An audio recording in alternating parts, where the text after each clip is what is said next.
என்ன கத்துறீங்க?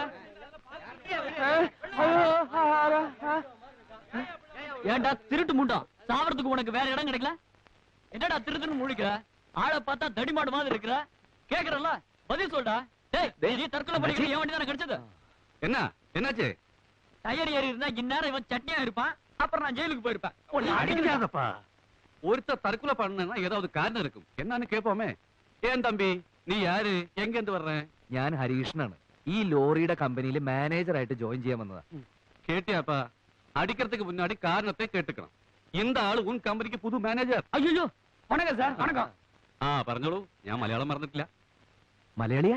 അയ്യോ, വെളുപ്പിന് വന്നപ്പോ മുറി കിട്ടിയില്ല. ഞങ്ങളുടെ കമ്പനിയുടെ ലോറി കിടക്കുന്ന കണ്ടപ്പോ വന്ന് നോക്കി. ഡ്രൈവർ അകത്തും ക്ലീനർ മുകളിലും ഉറങ്ങുന്നത് കണ്ടു. ഉണരുമ്പോ ഇതിൽ തന്നെ കയറി ഓഫീസിൽ ചെല്ലാലോ എന്ന് വിചാരിച്ച ഇതിന് അടിയിൽ കയറി കിടന്നത്. ആകെ അബദ്ധായി. അയ്യോ വേണ്ട, ജീവൻ തിരിച്ചു കിട്ടിയില്ല അണ്ണാച്ചി, അത് മതി.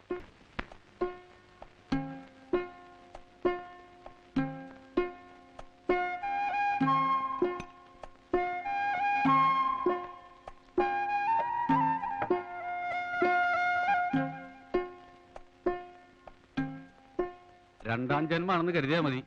ചായ കുടിക്കേ, ഒന്ന് ചൂടാവട്ടെ. കാണാൻ ഇത്തിരി ഭംഗിയും ചുവപ്പൊക്കെ ഉണ്ടല്ലോ. ആ സമയത്ത് എന്തിനാ ലോറിയുടെ അടി കിടന്ന് ജീവിതം കളയുന്നത്? നാട് വിട്ടു പോന്നാ?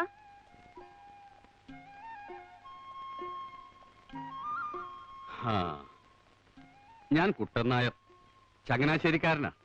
ഇത്തിരി സംഗീതക്കമ്മുണ്ടായിരുന്നു, തകില് കൊട്ടു. എന്റെ 17ാമത്തെ വയസ്സില് ഇവിടെ ഒരു അമ്പലത്തിൽ കച്ചേരിക്ക് വന്നതിന് ശേഷം പിന്നെ തിരിച്ചു പോയിട്ടില്ല. ഇവിടെ അങ്ങോട്ട് കൂടി. സംഗീതാവുമ്പോ ഇത്തിരി ശൃംഗാരൊക്കെ ഉണ്ടാവുമല്ലോ. ആ ശൃംഗാരത്തിന്റെ കലാശക്കൊട്ടാണ് സ്ത്രീ രൂപത്തിൽ അവിടെ നിന്നത്. രാവിലെ ഒരു കുളി നിർബന്ധമാണെങ്കിൽ അടുത്ത് പൈപ്പുണ്ട്. ഇനിയിപ്പോ എന്തിനാ ഒരു മുറി എടുക്കണേ?